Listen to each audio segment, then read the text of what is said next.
Welcome one and all to Freedom Reigns, Syncretism with Santos. Thanks for joining, folks. Wonderful to be alive in this beautiful time that we're living in. We are certainly right into Aquarius, and it's absolutely beautiful to be alive. Today I have three guests, as I announced yesterday. I've got Lisa, Bob, and Chris joining me. I will welcome those in a minute. I just want to remind listeners, if you weren't tuned in yesterday, that this will be the last show that I do on Freedom Reigns, and I've been very, very appreciative and thankful of the opportunity. I appreciate every opportunity I get, and this has been a great opportunity presented to me by Diatra, and I've enjoyed it. I hope you have. I must move on because I do now have commitments in other languages, and I've always wanted to have an opening into Italy, and as most of the listeners probably know, I have had an opening into the Latin American with Johnny Guzman at Ecuador. With Johnny Guzman, sorry about that, just a little interruption, at Ecuador, and I've probably got about 30 presentations there, 1-hour interviews. So, but that's coming back on, and I'm very, very happy to announce that on Friday mornings, my time, I do Spanish, and Thursday mornings, my time, I do Italian. Now, most of you won't be interested in those languages, of course, but if you know friends or people that are stuck in sleepy land and have a good heart and a good mind and would love to know the answers, please put them onto my work. And I just hope that listeners continue to support Freedom Reigns.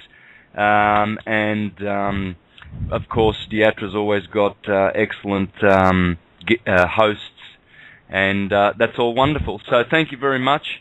And I hope you enjoy today's show. Guests, are you there? Hello, Lisa. Hi, Santos. Can you hear me? Yeah, loud and clear. Thank you very much. Morning. Yep, good morning. Thanks for joining. You're in Australia. Chris, you're there. You're in Australia too. Hi, Santos. Good morning to everybody. Yes, not in the same place as Lisa because it's a big country, but yes, closer to you actually, Santos. Oh, yeah, we're only 20 minutes away from each other. So that's good, and much appreciated for sharing. And we've got Bob over in the States. You with us, Bob? Now, I think Bob's having a bit of a struggle getting on, so we'll just patiently wait for Bob, and we can kick it off, guys. What do you think? Probably Chris. If can we do some?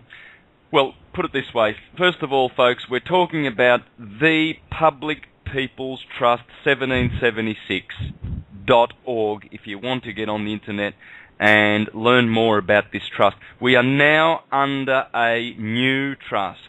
The group that has developed this and brought it to the world is a small group of people that hopefully we can have join us, but they have perfected a superior trust to the Vatican's and Rome's trusts and papal bulls, etc. We have a perfected superior trust. So we're going to be talking about that, and we're going to be talking about how we can take advantage of that, of course, and everything else. So, Chris, would you like to kick off, or do we have Lisa with the history? Well, if Lisa wants to speak for a minute just about the sequence of events since the 25th of December, and what she knows of the history, because she's had a little bit of direct contact with one of the trustees, and has probably got a clearer picture than most people would have. You think so? Yes. Okay. For what we've got, yes. Well, as we all know, this went public on the 25th of December, and it took probably a week, I think, for word to really get around amongst the alternative media crowd, and for people to get our heads around what had taken place. And this has been a process that Heather, one of the trustees, has been going through for the last, say, 3 to 4 years, and used the process of foreclosure, used her own house, in fact, as the guinea pig for this, and used the process of foreclosure to take this case up through the system. Not too dissimilar to what James McBride did, using foreclosures. But they ended up in different places and using different processes. And where Heather ended up was with the UCC. And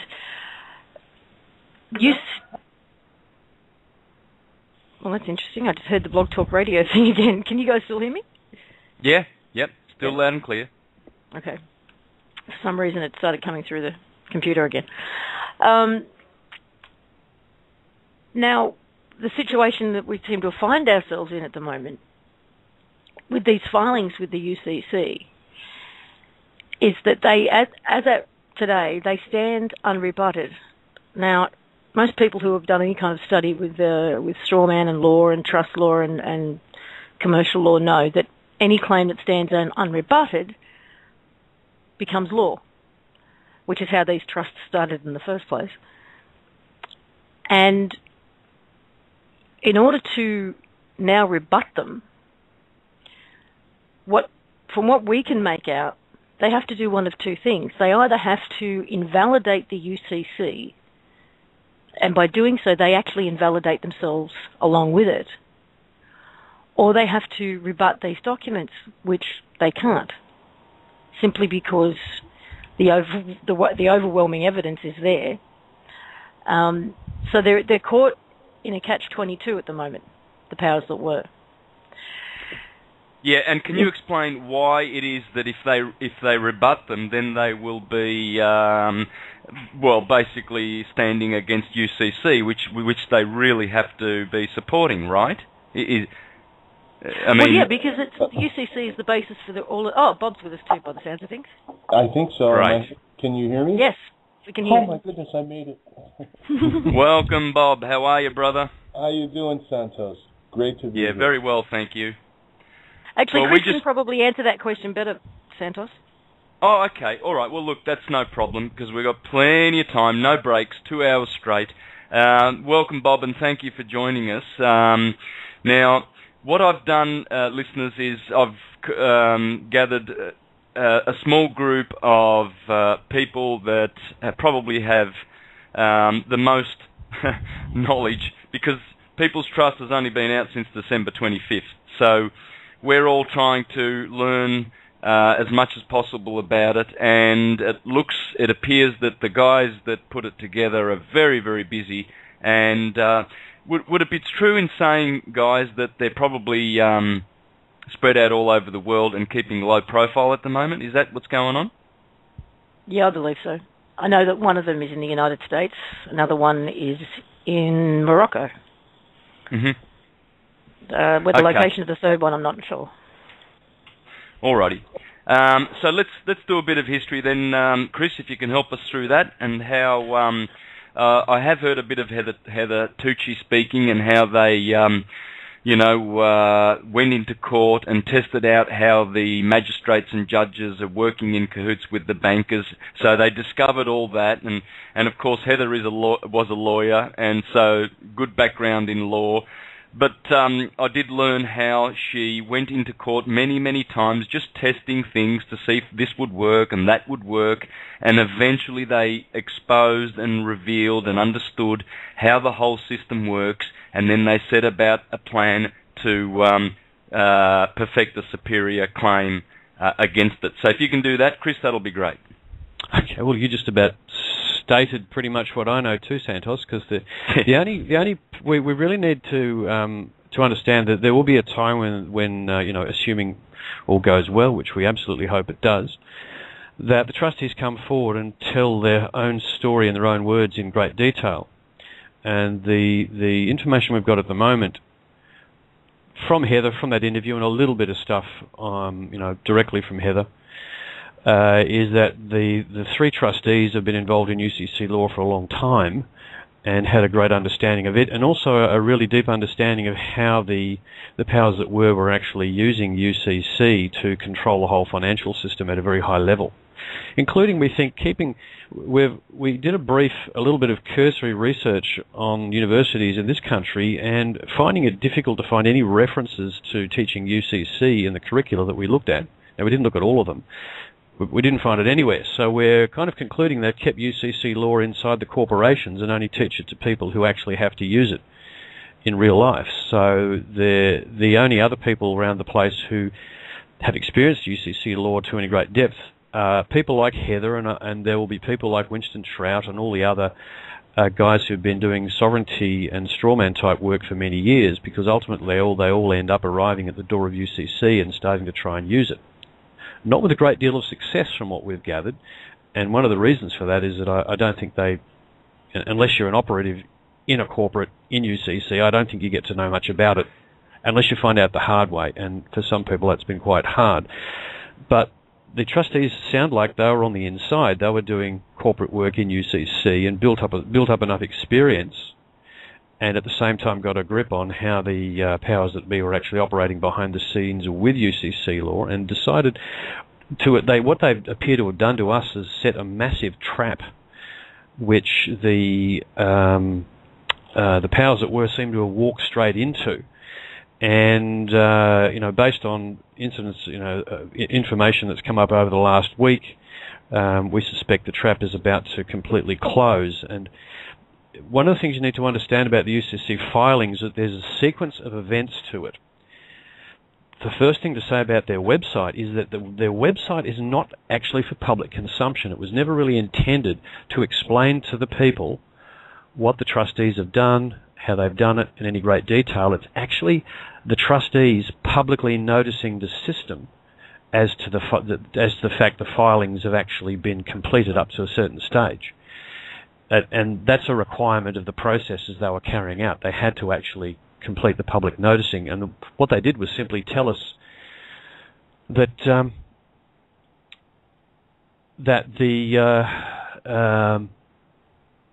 where the site was, and there was stuff on it, and that's what happened on December 25th. Our attention was drawn to this site where they've been building up these filings. To examine the filings is a hard read. There's absolutely no doubt about that. They're all written in complex language. It's a mixture of legalese and English, and it takes some time to get the hang of actually, where to find the good bits in the documents, because there's a lot of repetitious stuff, a lot of cross-references to other documents. It's all pretty heavy going, but if you can get your head around some of it, then you can start to see what it is they've actually done.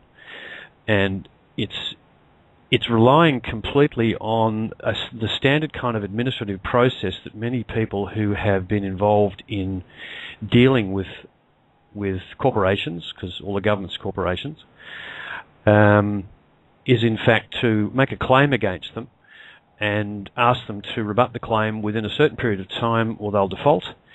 And then after the first period of time has elapsed, you actually notice them that they're in fault and remind them that they've been asked to rebut this claim. And if after the second time period they don't rebut, you actually put them into default. That's the very basic administrative process. And the UCC is a version of that. And I think the timing's a bit different, and certainly the terminology is different, but it's the same process. And once they're in default, in the case of a normal situation, just you and a corporation, you could go to a court with the documentation and ask for a summary judgment. In the case of UCC, it appears that it actually stands in law at that point until there's probably a process where you could attack it after the final default if you were the defaulter, but we're not clear on how that's done. But what is clear is that the trustees set up a sequence of situations where the powers that were in a position where they would default if they didn't rebut, and they didn't. So as far as we can tell, the document stands in law. Yeah, jump in, Bob. One important thing for people to understand and to realize when you're talking about the Uniform Commercial Code, the Uniform Commercial Code is the Bible when it comes to commerce. And one of the things in this whole history, one of the things that Heather was working on, she was actually investigating certain papers, documents, and claims that were made for Fannie Mae and Freddie Mac. And when she started to see a lot of the fraud that was going on, and understand everything in our world, in our system as we know it, is commerce. The government is all based on commerce. The court system is all based on commerce. The judge sits on a bench. When you look that legal term up in your Black's Law Dictionary, you'll find that bench actually means bank. They are administrating commerce. And so all the laws of the land eventually comes back down to the Uniform Commercial Code, the law of commerce. The world has become a market. And this is one of the things that you must understand when you're talking about the principles of law in our current system. It's all based on commerce. So anything that is entered into the Uniform Commercial Code, I mean, and you're talking about a mountain. It's probably a library unto itself. Just that if you were to print the code out, you probably would fill a whole bookshelf. I mean, you're talking about a mountain of statutes and codes that is very, very explicit and extremely precise in dictating how trade and commerce should be interacted internationally. So by filing these documents under the UCC code, and this is what they use as the basis for everything that they do. When they foreclose on your home, if they foreclose or they take your car or anything like that, they're using that same UCC process. So to a lot of people will say, oh, well, I've never heard of UCC and these filings don't mean anything. To invalidate the UCC filings would invalidate the entire system. It would invalidate all foreclosures. It would invalidate everything that the IRS does. It would invalidate tax collection. It would invalidate all of that because they're all governed by these laws. So they picked a forum with which to operate in that everyone around the planet recognizes. And this is something that is a public registry, so that once it becomes part of the public record, and if you know anything about law, when a claim is made and becomes part of the public record, when it is unrebutted, it becomes fact. It becomes true. And these claims are extremely explicit in what they're stating, that they are running private money systems. They are operating a slavery system, using debt and controlling the masses through commerce. And these claims that they're made are very distinct, and they can't really be rebutted. And another very interesting thing about these documents, why they're so, what I would say, bulletproof, is because they take the tact of making the claim that the original trust, and we're talking about trust law, whenever you're dealing with the transfer of any kind of property, you're talking about trust law and contract law. The original trust was between the Creator and the beings on earth. The Creator is the one who grants everything. And these documents literally tie us back to that original trust. The earth was given to man to dominate, to take care of, to be custodians thereof. And every human being, therefore, as a living, breathing man, woman, and I'm including both, you are an inheritor of that trust. You are a beneficiary of that trust. Everyone gets a portion of that trust. And no one can stand between you, yourself, and your Creator. There's no other authority. So we're asking them, do you have a claim higher than the Creator's? You can. And thus it becomes unrebuttable.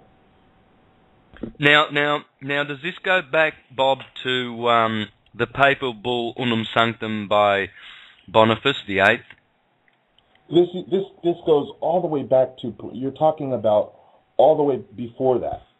No. I know, but see, UCC and the Vatican and Rome and the whole system is actually, they're operating under a papal bull. Of course, that's the maximum authority they've got, right? You're talking about. Well, as you said in the beginning, it's superior to that trust. It's superior to that claim. Right. That's right. That was the original claim. The Roman canon law and the papal bull, they made the original claim that they had gained the world through conquest, which they had. Yeah, and it stood unrebutted.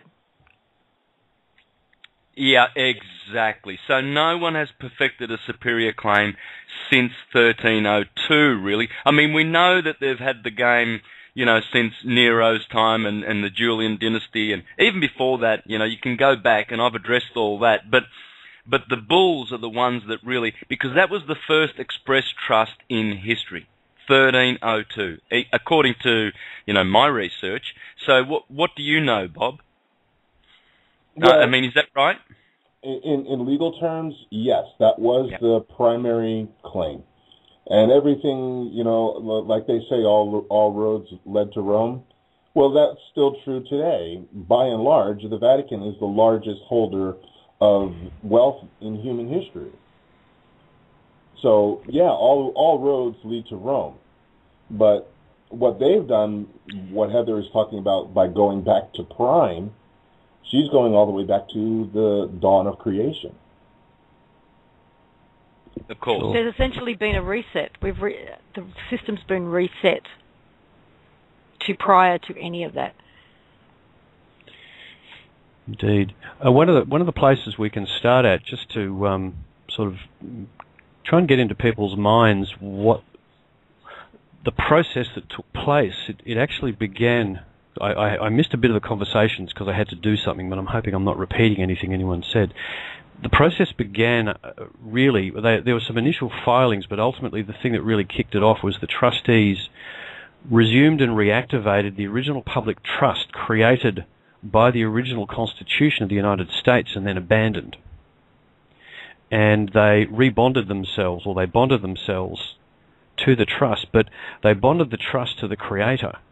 And the result is that the only players in this game, in this trilogy of this trust, are the Creator and the trustees and us as the beneficiaries. There's nothing else in play here. There is just that trinity, if you like. Would that be an accurate statement, Bob? Perfect.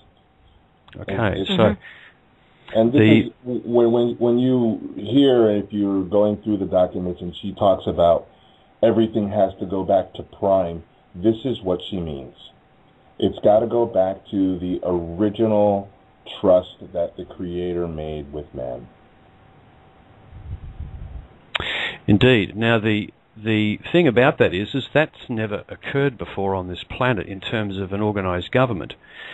The trusts that the Catholic Church created, and I saw some details on the trusts originally, but I don't think they were structured the same way. Have you researched the actual structure that the Catholic Church trusts created, these Sesti KV trusts, Bob? Yeah, the Sesti KV trusts were, and you're talking about, again, Babylonian slave system. It is if you study slave systems, this is probably the worst form of slave system ever devised, because what it literally does is people unwillingly consent to their own enslavement, and when they do that, when they basically your sweat, your love, your blood, your labor, anything that you may produce in life has been monetized. You, the living, breathing person, you have a monetary value according to them. And that monetization is set up in certificates and trusts that are held unknowingly by you, and you consent to it. And in this whole slavery game, there's only one winner. It's rigged that only the bank can win. The house always wins. Yep. Now, just to resume sort of the sequential nature of our explanation, and I sort of apologise in advance for the complexity of this and the length of time it takes to explain, but we really need to make this clear to everybody exactly what we think has been done.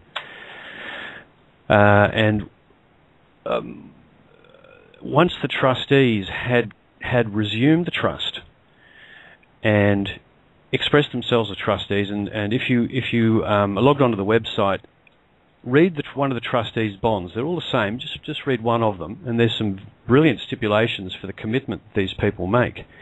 And one of the aspects of the whole People's Trust is the complete personal responsibility that everybody takes as part of in their role as the trust. Whether you're a beneficiary, whether you're a trustee, you're actually on your own recognizance. You're completely responsible for yourself, and you're completely responsible for ensuring the free will of others in that process.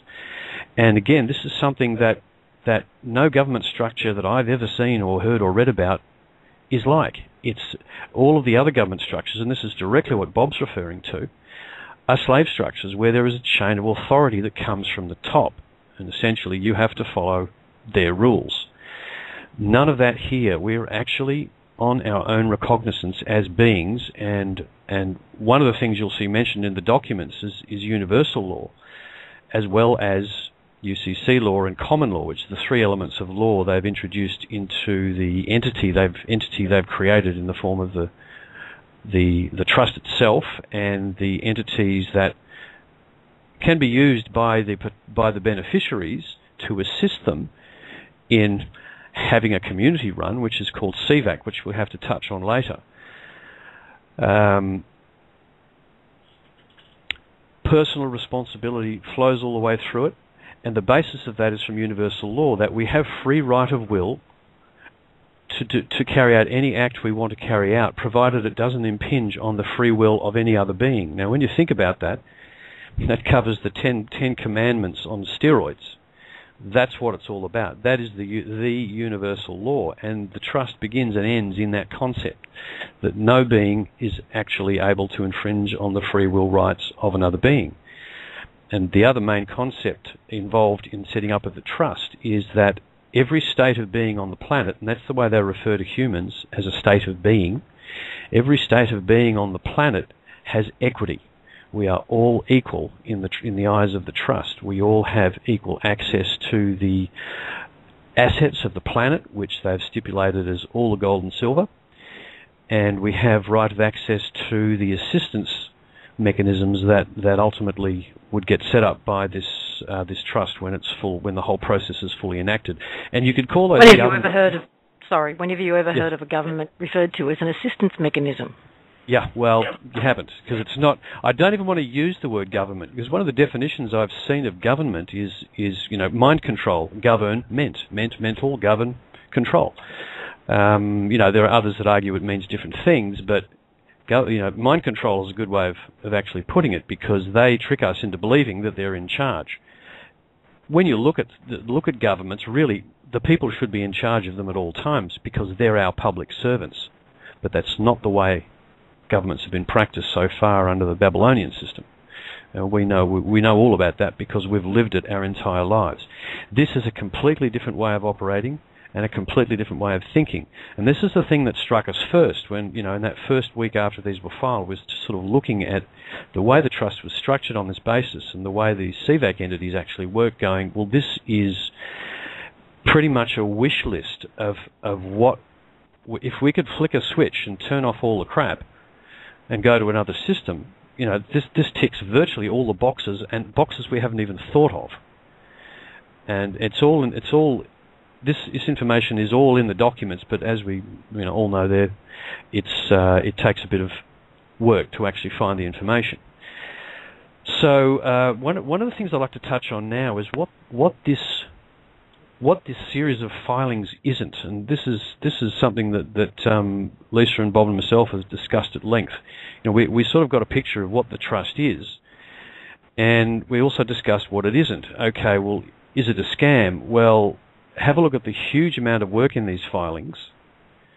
Why would you bother? Is it a scam because they're making money? Well, no one's asked for any money at this stage, and someone at some point somewhere on the internet, and I'm not sure where it came from, claimed it was a scam because you had to pay $15 to get verified versions of the documents from some service in some state in the United States, which turns out to be a standard commercial service if you want a copy of any UCC documents, so no scam there, folks. There's been no legal opinion offered from any quarter on any aspect of this apart from Judge Dale, who contributed anonymously to our knowledge by earlier in the year putting out a long discourse on all of the shenanigans in the legal fraternity that he was aware of, which was extremely interesting and revealing. He actually did have a look at these documents and felt they were what they appeared to be. So we're not seeing any signs of it as being a commercial scam. Is it a distraction? Well, it's certainly distracting us, but there's no fear attached to this. Okay, there is only positivity attached to this. There's hope attached to this. False hope? We don't think so. That's not what we're thinking at the moment.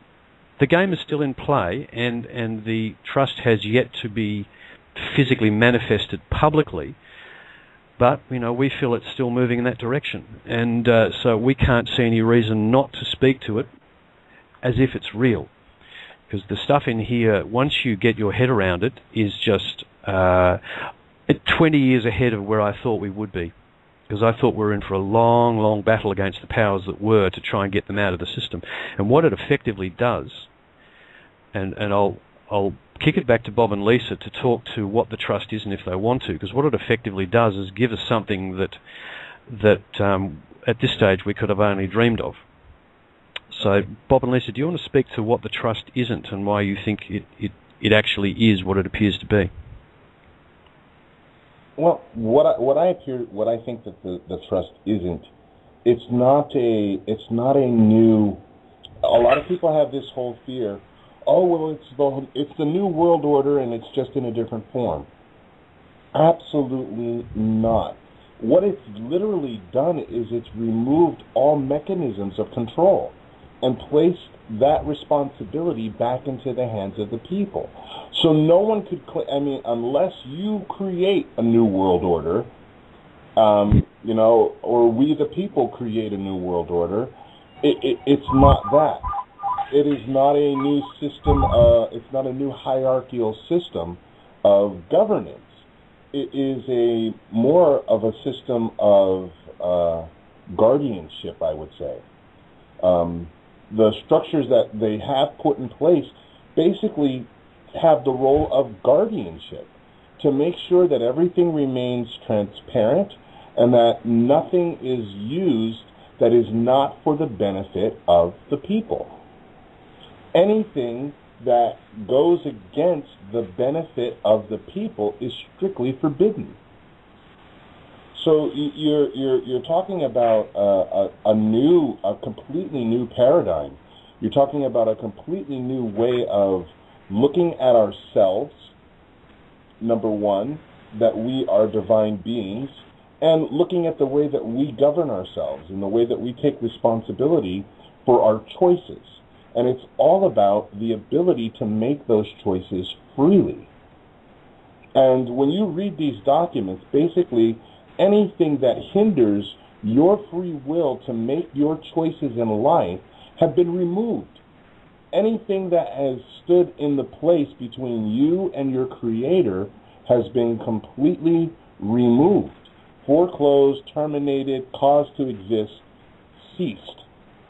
This is the first time in human history where we actually have documents that not only validate, our basic unalienable rights, but codifies it in such a way that it cannot ever be taken away without your consent.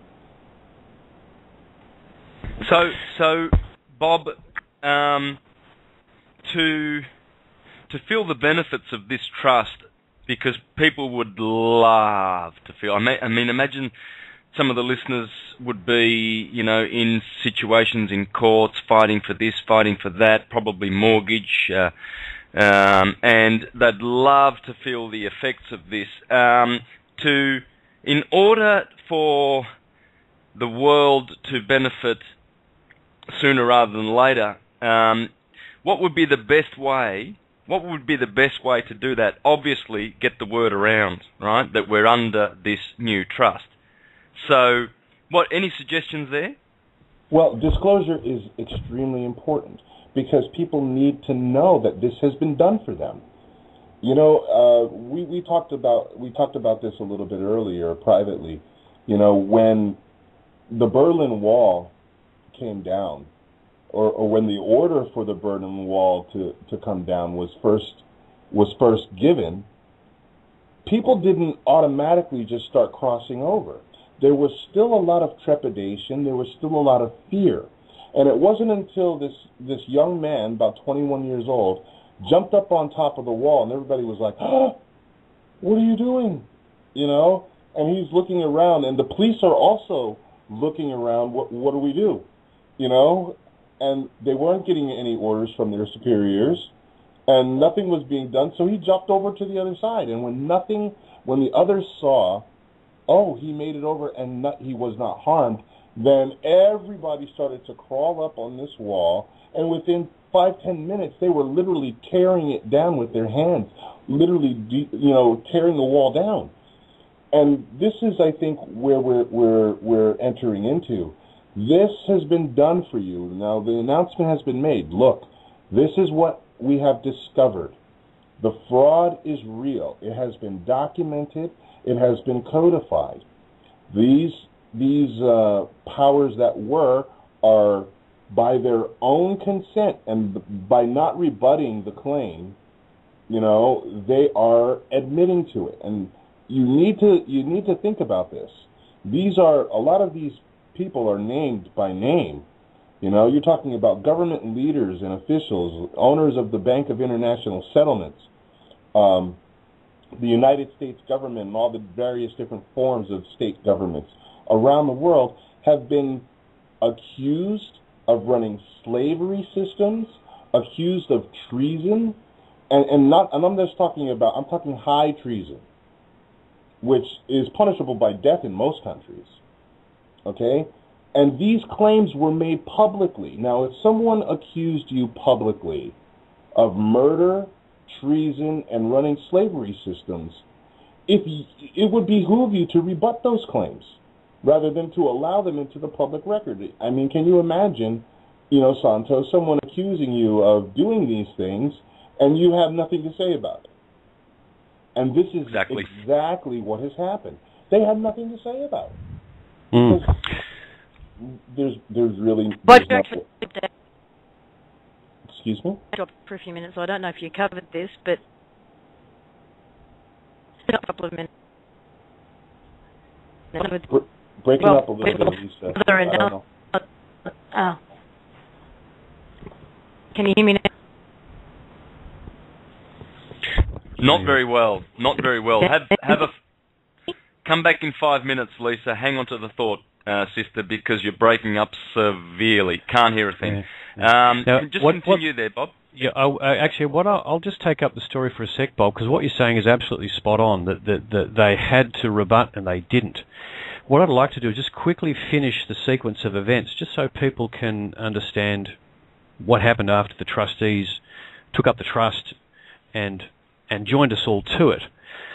They created an entity, a legal entity they called the debtor, and they rolled into this entity the entire system. All the bankers, all the corporations, all the government corporations, the whole lot. And at that point, they put a document out called, and you'll find this in the orders menu on the site, Order of Finding an Action, where they actually define this debtor and specify that this debtor has been committing deceptive acts and practices for a very long time.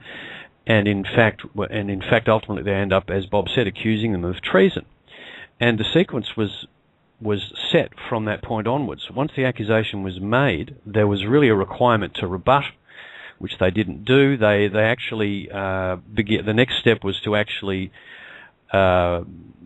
technically suspend all of these entities for failing to comply, then actually ordering them to do an audit, which they also ignored. And then there was an order of finding, which is essentially putting them on notice that they're going to be foreclosed on. And then there was an order of termination, which actually shut down the whole lot for cause. And the cause was failure to rebut treason against us, against the one people. And it was in the end, overall, it's a relatively simple concept. They were basically accused of something they didn't rebut, which in their own system's terms is acquiescence. It's actually an admission. And beyond that point, the remedy that was demanded was this, that the assets of the planet were surrendered for the use of the people, and that the system was terminated. So when the final filings were made, two things happened. Actually, three. The assets were secured for humanity. The entire corporate system, technically, on paper, in the UCC, was terminated, cancelled, shut down, foreclosed, all dead, wiped. It just isn't there anymore, folks, technically.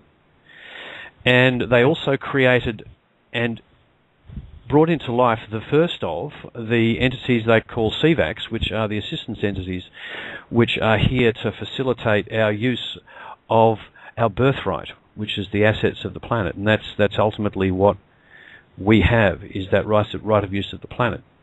So that's the underlying process that's taken place, and there's lots and lots of detail in there and lots of things to talk about. And we will move on to the concept of the CVACs in a moment. But I just want to make sure that Bob wanted to complete his thought. But I did want to jump in and just finish that part of the picture for people, Bob, just so they could understand the steps that had taken place. I'm throwing it back to you, Bob. Sorry about that. No. And you're absolutely right, because in order for you to really comprehend, the level and what has actually gone on, because these public filings, they are public. They're exactly that. So anyone can use them. Anyone can reference them. And to date, no one has been able to rebut them. So they're not only just filed there, as a mechanism for shutting down and closing on their charters, but they're also filed for public use. So anyone can reference these documents as international law. They have been convicted.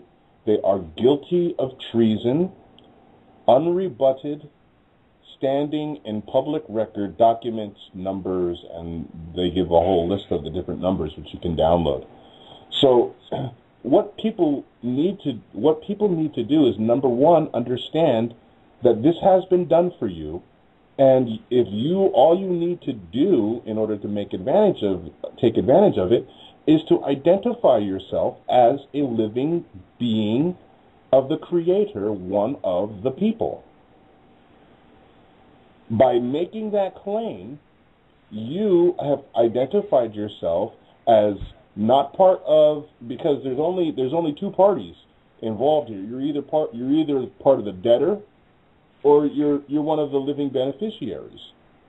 And everyone is given that option, even the powers that were.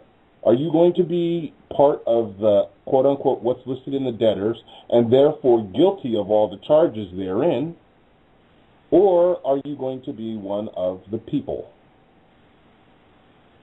And this is a choice that everyone, because you can't get around free will choice. If you choose to continue to slave for the system, I'm sure they will more than accommodate you. Or you can make another choice and say, wait a second. First, before I accept anyone's authority, you prove that this isn't true.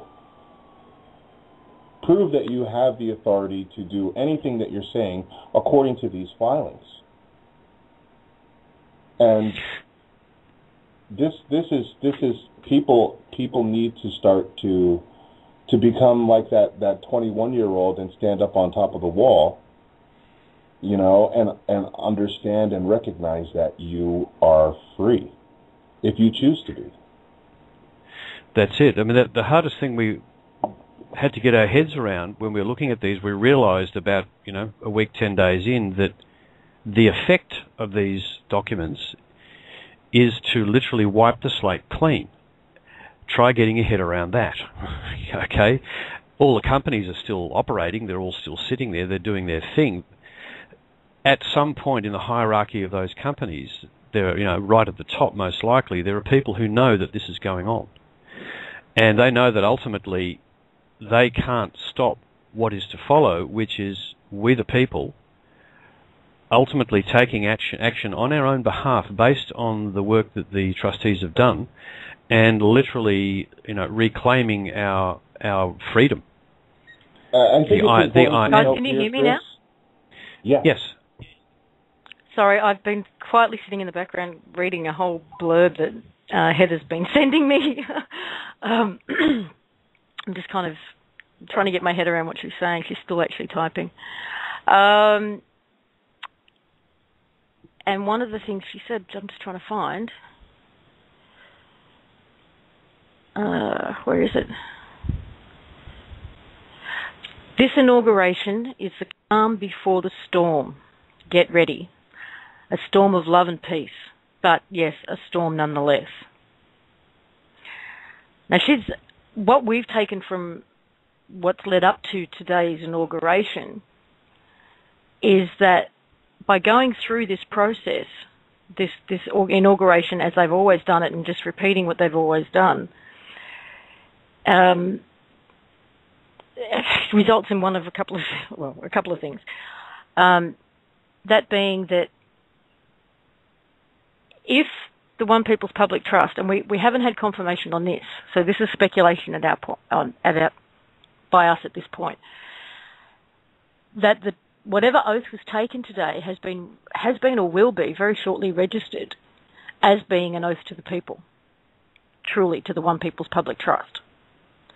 So I think, as Chris put it earlier this morning, he could have got up and said, I'm a black duck, and it would have been registered as an oath for the One People's Public Trust.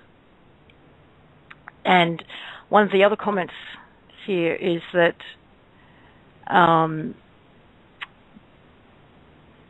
the powers that are in fear. Fear is most paralyzing for some. In fear, they tend to do as they have always automatically done, because they are so filled with fear there is no room for anything else. Look closely, you can see some of them going through the eternal euthanasia process. There's a lot more that she's written here, but I need to read it and get my head around it before I even try and share it. Yeah. Okay, well that's really interesting news, Lathan. And one of the things I'd like to touch on, just so not to jump on you, Santos, we are going to discuss actual processes that we think would work using these filings, folks. I know that's where Santos wants to head to, and we are getting to that. It's just going to take just a touch more discussion. So, and one thing I think it's important to note in all of this, so that people understand some of the work that was involved in making all of this happen. It's not that these people don't know, that the powers that be don't know. They've literally, in some cases, gone to their houses. You understand? They've been to the houses of the Rothschilds, literally knocked on their doors and informed them, this is what's going on, this is what's happening. So it's not that they don't know. They have been told, they have been informed directly in some cases, about all of the things that are going on and what has taken place. So this is not one of those, things that somebody has just filed and, willy-nilly and, everybody can just ignore. This is not one of those cases. There's been a lot and a lot of people and a lot of time and effort that's gone involved in making all of these filings happen. Bob, I think your mic is a little low, so can you speak up a little bit more in your mic, please? I got that in the chat. Enforcement is one of the big questions here coming through that I can see. Enforcement?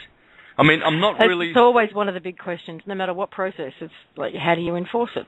And there is UCC filings that deal with the military and enforcement. But I believe we need to also start a ground roots campaign of enforcement.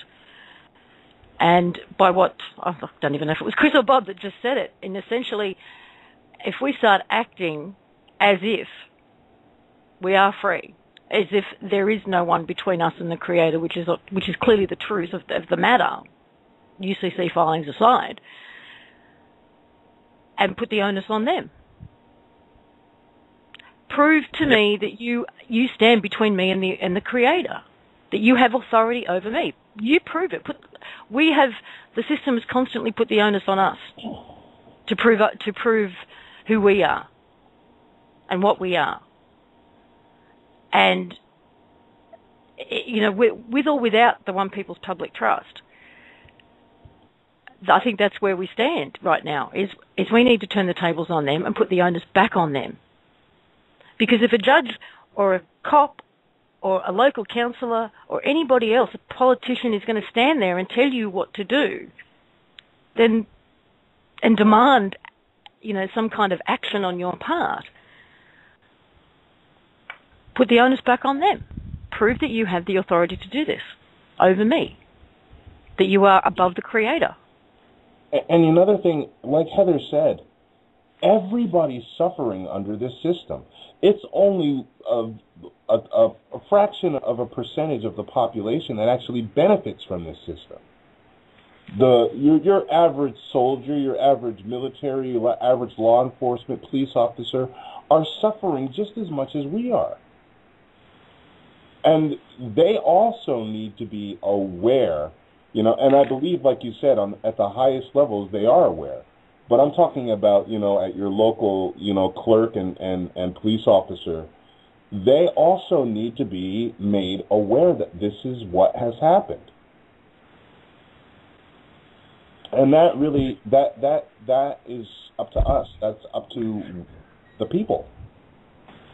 Absolutely. And I just want to make one point, which relates back to what we think the trust isn't, but it also relates directly to what Lisa and Bob just said in the way that we need to actually to view what's taken place. Someone made a comment on one of the blogs we've been monitoring over this issue and other stuff, where they said, well, what are you people doing? You're just overthrowing the government, How dare you? Do you know what you're really trying to do? Have you got the right to do that? And to that I would have to say, if you understand what the governments actually are, that they are corporations that have overwritten sovereign nation constitutions by stealth and by commercial thuggery for the last 150 years, particularly in the 1930s, when they deliberately crashed the stock market, crashed the economies of many, many Western countries, and forced them all to sign up under a very sleazy deal with the IMF, which ensured they would never pay those debts off, and forced them to, what it does is actually forces countries to route their tax money out of the country before it really gets even back into the national treasury. And it's just mafioso at high level. It's just the financial industry going around throwing chairs through windows and then demanding insurance from you.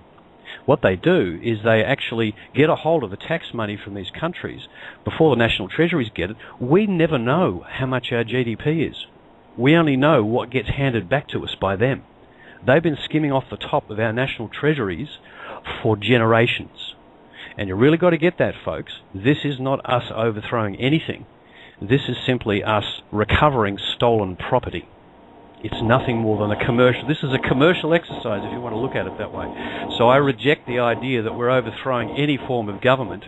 We're dealing with corporations, and those corporations are predatory, and it would appear they've been terminated. And if I'm sounding passionate, I am. Beautiful. Are you there, Lisa? I hear someone in the background. Please continue. how does this relate to what Heather says about I am? I've discussed this in my presentations. They want a name from you under the current oppressive system, well, the system that was, and how does the I am come into this? This is the attitude that we need to have going forward, friends, to know that you are. That's all. Well, what else is there? What else is there? There's nothing else. What else is just there? You are. That's it. And a name reduces you to one of their items, one of their commercial items. But you are cannot ever be encased in any object or item, and which is what you are not. We are. And so talk a little bit about that, please. Oh, that's a big subject. Yeah, because you were saying before, Lisa, that we need to act as the free people that we are. We just need to continue now, and this is the way forward, to know that you are free, be free, and act, or just not even act, just be free in all your dealings.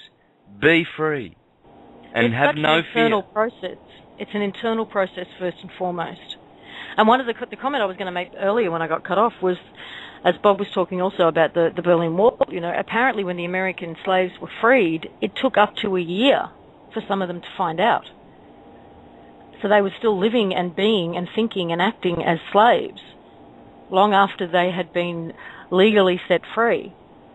And we're in a different time, and communication happens so rapidly these days, it's not going to take a year. But it's still a slow process. These documents and this information's been out now for about 4 weeks, and it's still a very small percentage of the population who is trying to get their head around them. Which is why I say we need a bit of a groundswell movement to start sharing this information with each other and sharing it with your family and your friends and your social networks and whoever you're connected to. But first and foremost, it's an internal process. And there are still, we've talked about this on our show several times, the idea of self-governance, of the relationship that you have between yourself and the Creator being the only relationship that governs how you act, how you be, how you do, is scary for some people. It really is. They like the boundaries. And we've been brought up with those for generations now, where we don't have to think for ourselves because there is a rule, there is a law, there is something to tell us what to do in any given situation. So you don't have to be responsible. You don't even have to think about it. Good point. And we're being asked now to start to think, to start to be completely and utterly self-responsible for our every thought, word, and deed. And not because there's a consequence in terms of a fine to pay or, prison time or, any of that rubbish. Not because those are the consequences, but because of the spiritual consequence to who I am. And that's where we all need to step into. So if those laws are gone, if those consequences are now not governing my actions, then what is? And it comes down to you and who you are and your relationship to your Creator. Right. Good. Beautiful. Beingness is one of those things. It's quantifying your infinite nature. To be a being means that you are always existing. You exist in some form, always, all times, someplace. You exist. As soon as you put a name to yourself, you have defined. You have now become relegated from an infinite being to a finite being. That you fit into a category or a name, which you really can't. You really can't be. There's no. You are an aspect of the Creator. Therefore, you are infinite. You are a being. Now, you can identify yourself in certain aspects, and as far as identification is concerned, I go by the name of blah, blah, blah, but ultimately, is that who you are? No, that is how I'm called. But who am I? I just am. I do have another message from Heather, which she's asked for me to share. For those wondering about OPPT's response to the actions or inactions of the people that we can visibly see, like Obama, etc., it is the wizard and the big dogs behind the curtain that I am coming for, and they know it. In absolute love and peace, with absolute gratitude and grace, Heather. Gotta love that. Because we've got to remember that what we see played out in public is theatre. The inauguration is in fact a theatre, because the original Constitution of the United States doesn't exist on paper, and the corporate constitution doesn't exist on paper. So what is that man standing there doing in front of 500,000 people? Well, she just clarified Obama is not the wizard or the big dog, by the way. No, he's just the guy out front entertaining us at the moment. I'm serious about that. He's literally a placeholder to keep our attention. Which is, there's nothing wrong with that. If he's on our side, fine. Someone's got to do it. Because we've got one of the things people listening to this need to realise is that there are billions of people out there who are not party to this conversation, who don't even know about this yet. And one of our jobs in the next months and years is to actually fix that, is to actually, we think there'll be some kind of initial disclosure which could be fairly dramatic, but beyond that point it's going to be up to us to help those around us understand what's going on and the choice that's been put in front of us, because it is utterly the most important choice that we probably have ever made as a group of beings on this planet, ever. So we need to get this out as fast and as broad as possible out there in all of our social or media networks that we have, yeah? Yep. Yeah, we do. And we've got to do it carefully because it's complicated. This is complicated stuff, and the game isn't over yet. It's still in play. And we're seeing it unfold in bits and pieces in front of us. And we're trying not to get too excited and trying not to set expectations for ourselves, but, we're humans and that'll happen, but we have to let this play out. Well, it's actually getting less and less complicated as time goes on, because those initial documents, as was stated earlier, were not designed for us. They were designed for the system, and they were written in the system's language. The more recent documents even state the language of legalese is no more. And they're they're still very 5D, but they're not just swamped in legalese. So they're becoming easier to read, easier to comprehend, and people are even converting them again into an easier to understand language. And there are little groups all around the world who are working with these documents in various ways, whether it's to see what they can do in terms of using them to enforce their own personal situations, or just converting them into an easier language in order to be able to share them. It's happening all over the place.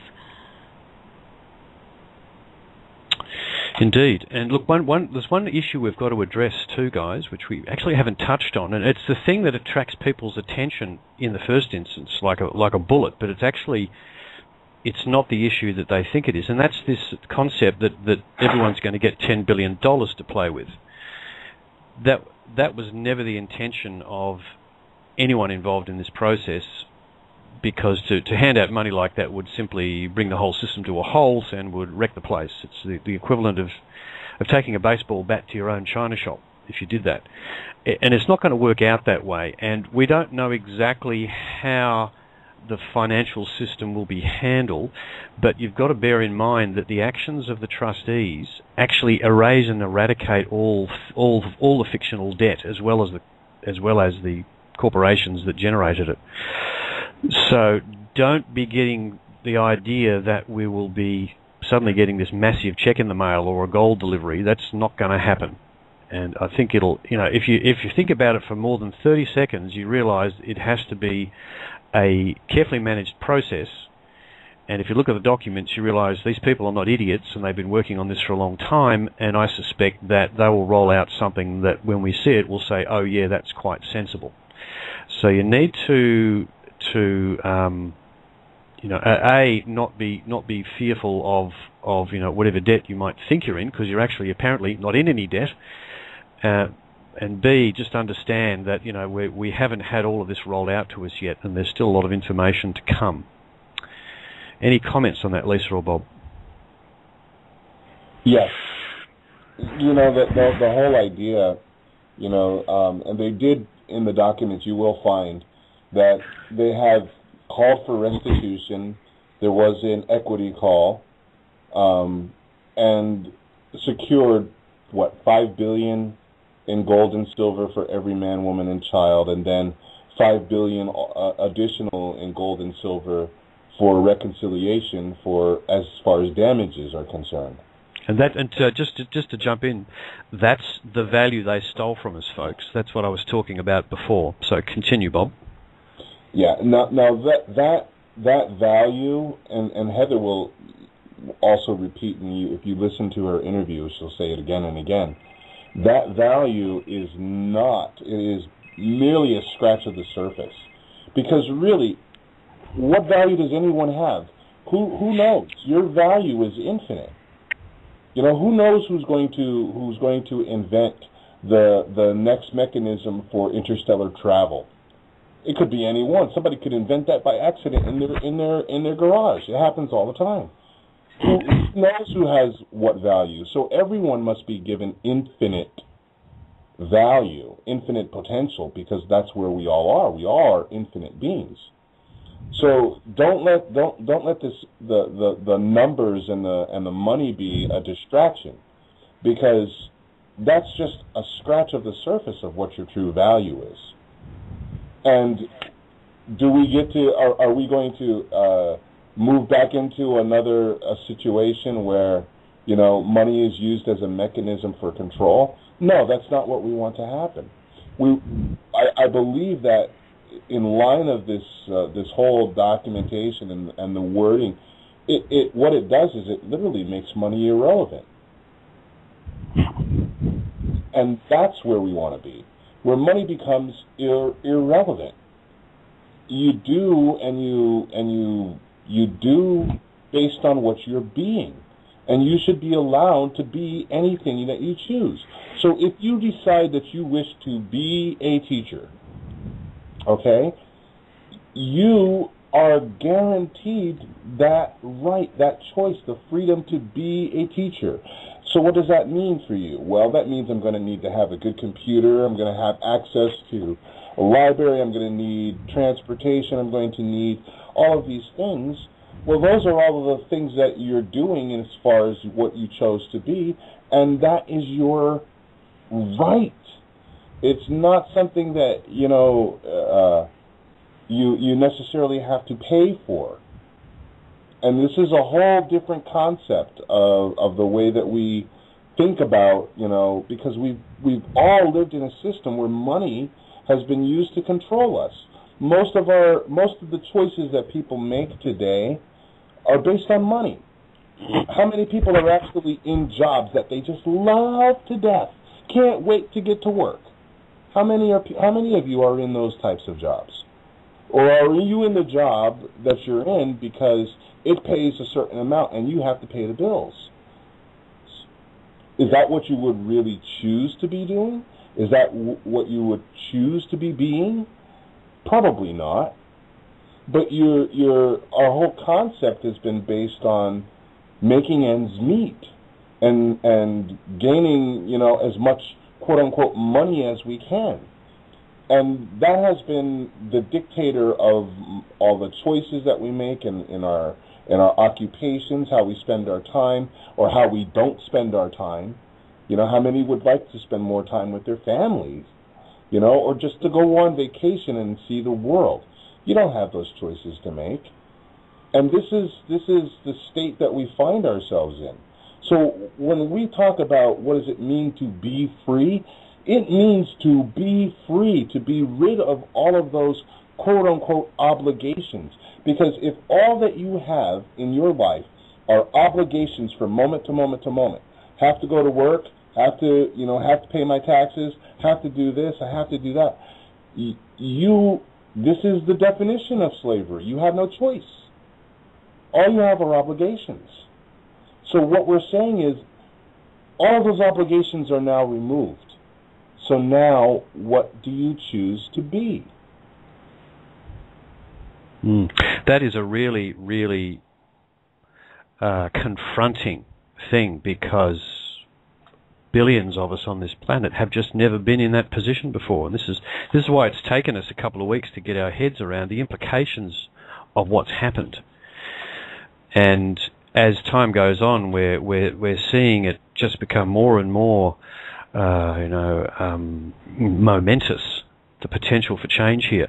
And all over the world, people are starting to get it. If you want evidence of that, if you go to removingtheshackles.blogspot.be, actually, removingtheshackles.blogspot.be actually is correct. Go back a few days. There's some writings from two people. One's in Croatia, talking about, we've got to decide what we want to be. What can we do with this freedom that we've been given? And there's another one from Iceland, restating the same thing from yet another perspective. So if you're sitting there thinking that you're alone in trying to grapple with this, you're not. Chris, speaking of removing the shackles, Dee's actually just started listening to the show, so I've asked her if she wants to join in. We'll see what happens. That would be great. That would be great. Guys, some of the questions coming in now. One question: when can we see these documents?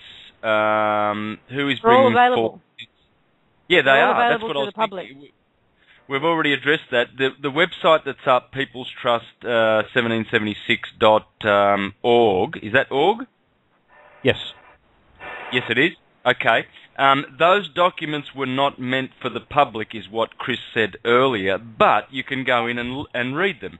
They weren't written in an easy manner for everyone for the public just to look at and consume in that way. Is that what you were saying, right, Chris? But I think these people might be talking about documents for remedies, perhaps. Is that what they're talking about? Yeah, I'm sure they are, because people who've got problems now will want remedy now.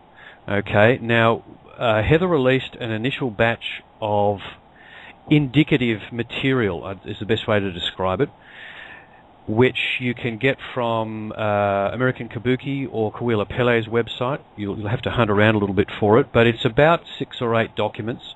We've been through some of them in detail, and we can see the direction they're headed. Now, you potentially can use some of them as are, and others of them will have to be adapted. But I think what the trustees were doing was giving us an indication of the style of usage that they're recommending. And Heather has clearly said that it's up to us to actually use this and create our own remedies. And we've got an example of that we're working on at the moment, which I'll describe in a minute. But I'll just sort of round this out by saying that all over the planet there will be people who are looking at what the guys have done, and we'll start using this. We're right on the cutting edge of this, folks. We haven't got a suite of documents we can roll out right now and here it is, fill in your name here, wave this at the judge there, and all will be well. We don't have that. We're not there yet. We're on the way there, but we're not right there. Now, I just want to explain the thumbnail of the process that appears to be involved is simply this: that as part of a filing, and I'll talk about a generic filing you want to make to a government department or to a bank or whoever, is simply to say, you've made a claim on me. Let me start with I am a living human being. You've made a claim on me. Yet I see that in UCC law there was a filing which was recently unrebutted that claimed that you have mistreated myself and everybody else and were foreclosed upon and actually have no standing at all anymore. If you care to rebut that, then we can have a discussion. If you don't rebut that, then we have nothing to discuss. And in principle, that's what's going on with all of the documents that Heather's released. There is, as Lisa said before, you're making a claim over me. Before you can make any claim over me, you better rebut this UCC filing.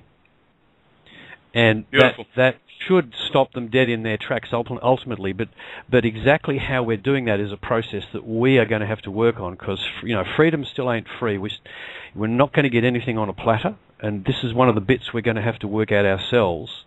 And there's plenty of people out there in the straw man movement who've used similar kinds of processes, but without the big thumping hammer that these UCC filings are or should be if they're properly used. If you reference these and say, yes, that's a nice letter you've sent to me with a very big number on it that you'd like to get from me, but first, before we have any further discussions, you better rebut this, because according to this, you don't exist. And it's not only that they don't exist, but also rebut this, that there has been reported lots of people engaging in private money systems and slavery systems. Please prove to me that you're not one of those. Yep. There's a number of ways you could go with this, folks. Please prove to me that you're not committing treason by making this claim. Guys, we've got a caller. Would you like to take some calls? Okay, let's go to... Okay, well, it's code 562. So, caller with code 562, are you there? Hello? Hello? Can you hear me? Yes, very well. I have been following this since December 25th, and I have, my question is, I'm hearing what you say, and I'm really grateful for this process, but I would like to know, are they going to give classes on how people can create remedies? And to spit it out bluntly, I just want to say to you that the police, if any of the things that you suggested, you said to the police, most of them would take you physically, hurt you, and force you wherever they wanted you to go. Yep, can I speak to that, Santos? Oh, yeah, please. Yeah, sorry, do you mind giving us your name? Chris. Oh, okay. I think I can remember that, because I'm Chris too. Chris, you're absolutely right, because at that level they won't have any idea what's going on, and that's a very, very common problem with anyone attempting legal remedy with the system as it stands, because behind every piece of paper is a gun. Now, one of the reasons we're not rushing into this is the one you're speaking of, and the advice that I've heard from many people in the strawman/sovereignty type movement is not to attempt to use these kinds of legal moves on operatives in the streets, on their agents in the streets, because they're not trained in it, they don't understand it. And the thing we have to remember is that they're one of us. They're actually in the same position that we are in relation to the people's trust. They just don't know it yet. So I have to tell this straight up now, and I'm sure Bob would agree and Santos would agree, do not try this in the street with policemen. The lowest down the system you should really might be a clerk of courts or a judge, if you actually want to actually bring it to the attention of a judge as part of a situation that you're in. But I really wouldn't go any lower, because they won't get it, and they're trained when they run across something they don't understand to stick a gun in its face and handcuffs on it and haul it off to somewhere where they can hand it over to someone else who'll make more sense of it. So that's not different take on it. Mm-hmm. No, don't wait until you're in a situation like that. Thank you, Lisa. Take it away. Pay your local police station a friendly visit to work, and I just want to have a about this. You're not nothing wrong. You're coming in and have you been informed, through your hierarchy about any of this? If ask some questions to me. Preempt. Go down, whether it's police, court, or, You're breaking up there, Lisa, pretty bad. You might have to. That's a relief, because I thought maybe it was me. And just to let you know, I'm an older woman. I'm a school teacher. I don't have problems with the law. Neither does my son. But he was in a situation where he took two friends out to dinner. They took a cab, because they were drinking with dinner. And his card was left at the restaurant, so he told the cabbie he would go up to his place and bring down the money. And when he walked out his door, there were 10 policemen there that handcuffed him. What? All I can say is, I can just sit here and shake my head at that. That's ridiculous behaviour. Well, it gets more ridiculous. I'm not going to go on with the story, but he was never given a ticket. He was never charged with anything. He didn't do anything. True. But I'm just getting into the, and he's never been in any kind of trouble. No, see, that's where this. That's a great example. My question is, really, when will this get to the point where we have enough information or help to really be able to move with this? All I can say to that is this is a process. I would say within a month or two, there should be enough people around the planet working on this to get it to the stage where it can be used one of two ways. One will be noticing the system, telling the system, as Lisa suggested, going to the system and saying, this is a situation, and if you can't rebut this, then here are my terms and conditions for having a conversation with you in the future. And any time, and I'll speak about this in a little bit more detail in a moment, any time you want to interact with me, here are my prices. Okay, and we know they won't be able to rebut it. They won't like it either. But it really needs to be done at the right level of the system and in advance. And one of the concepts I'd like to move into people's heads is this is part of the action that we need to take to notice the system, that we know what's going on and that we're going to stand our ground.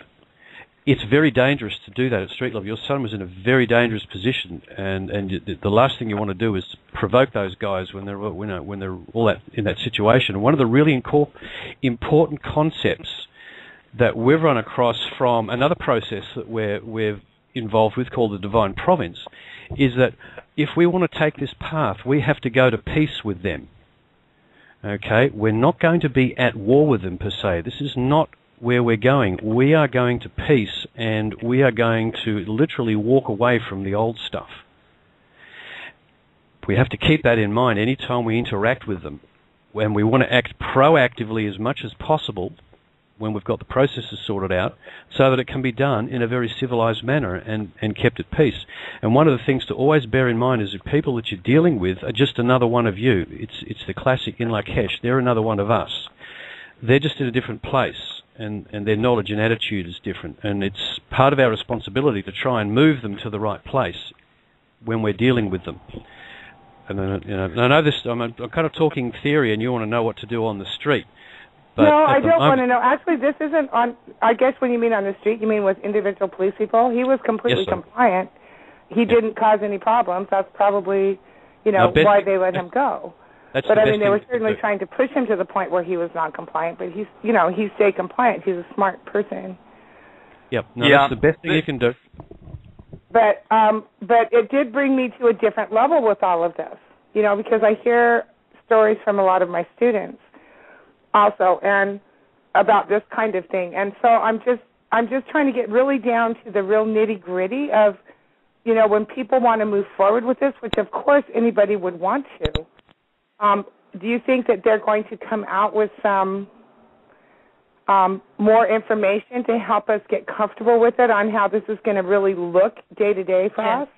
I actually do. I mean, Heather keeps saying repeatedly that it's coming. More is on the way. All will be revealed. I think there's more. There's so much more. Yeah. Look, one of the things that's required to really give this process traction is some form of widespread public disclosure. Now, for instance, we as a group yesterday were doing what Cliff I would call wild-ass speculation. He calls it WAS, wild-ass speculation, that maybe Obama would make some sort of announcement at this inauguration event. Now, it was silly of us to even think about that, because if you turn 500,000 people into 500,000 people who are scared or angry or whatever, you've got a real problem. It's just a mess. So it was even silly of us to even go there. But ultimately, there needs to be some sort of disclosure take place, because all these guys in government are sitting there and they know what's going on. It's absolutely inevitable. In fact, it's actually required of them. And once that process has taken place, then our individual actions will still be required, but will be that much easier. And we know that the trustees haven't yet released anywhere near the amount of sample material that I'm sure they would like to release to it. But I just keep telling people we're right on the cutting edge of this, and there's a couple of critical parts of the game still in play. So, unfortunately, patience is required still. Well, I really appreciate your time. Thank you. I mean, and I'm actually glad this happened with my son, because I kind of live in la-la land as far as, everybody's nice and everyone gets along. But I really realized that things can really be, there's a lot of abuse out there with our police and the people that are supposed to be in charge. Yes, and that's why it's good when the system comes down on you sometimes, because it wakes you up. People are awakened by this, so they're doing us a favour, and that's beautiful. And the reason why they're doing this, and why would they have done this to your husband, caller, because we are in debt mode. Everybody's going around collecting debts. So since the trust, we have been out of debt, and we will see that these incidents will become less and less and fewer. Thanks, caller. Thank you very much. Yeah. Yep, and we've got another caller in the queue, and area 702. Can we take that one, please? We'll just go to caller 702. Are you there, caller? Yes, I am. Thank you. Thank you. It seems to me that the thing that we really need to do is to get information out to people on a massive level.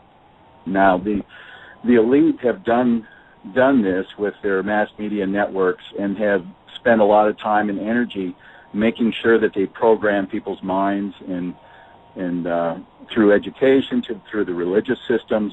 They have programmed the human family to the extent that they have created the world that they want, and they have used us to do it. And people don't realize that it's the mass consciousness of all of us that will steer the course of our planet and what happens here. So, in my mind, and the project that I'm currently working on, is to create a massive mass media channel of our own, where we can begin to let the people know they do have a choice. They have the option of not cooperating with this tax debt slave system that is out there.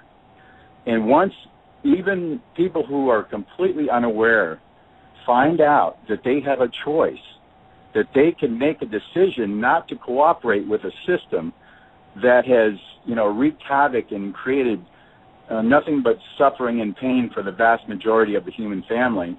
Once they know that they have a choice not to cooperate with that, we can end it quickly. Now, Gandhi showed us the way in India. He showed that by non-cooperation, the power simply crumbles. And imagine if 300 million people in the United States decided they weren't going to pay taxes anymore. What are they going to do? Nothing. So it seems to me that we've got to get behind a system, a mass media channel, to get information out to people so that they know they have a choice, because people feel that they're boxed in and that they have no decision that they can make. They feel helpless, but they aren't helpless, and we need to let them know that. Absolutely. The biggest threat, if you want to call us a threat, to the powers that were, remembering that they're us too, then we have to deal with them at some level, is us, is our energy. Our energy is the value in this planet, and our attention, when focused, is ultimate. Bob referred to the Berlin Wall coming down. And when there's I was referring before to a disclosure event. We strongly feel that there is an imminent disclosure event which will be, it's been described to us as like trying to drink from a fire hose. That's what we're waiting for the appearance of, and that is presumably, if it's going to be of that nature, the actual mainstream media. But by no means stop what you're doing, because discussions like this and whatever you put out on your channel are absolutely pivotal in getting the attention of the number of people to get critical mass to make it a done deal. Because what the People's Trust have done is they've created a structure. We just have to step into it. It's not like we've got to fight and sort this out. It's actually been served up to us on a platter. This aspect actually has been given to us. And that's precisely the type of information that people need to know and realize, that this exists and that we can use this and that we can then further our own cause. And if you would allow me to, I'd like to give my website, because I know that there are people out there who have financial wherewithal and are waiting to get behind something that's going to benefit the entire human family.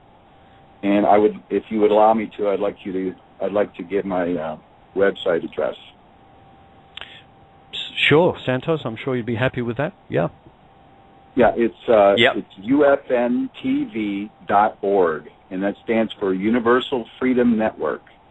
And the acronym is UFN, Universal Freedom Network. So it's ufntv.org. And if people view my welcome video on the About page, they'll understand what this is all about.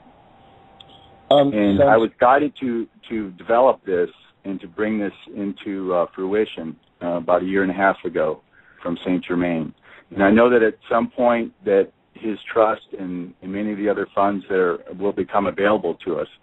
But until then, we need to get the ball rolling, and I'm requesting assistance. I just wanted to say, Santos, I haven't had that much input because I've been multitasking with conversations in the background here. And one of them is with Brian from American Kabuki, and he said that announcements are coming that will address all of the questions being asked by the callers. Yeah. And I think the next 2 weeks are going to be pretty intense myself. Yeah. Two-week time frame is what I'm getting.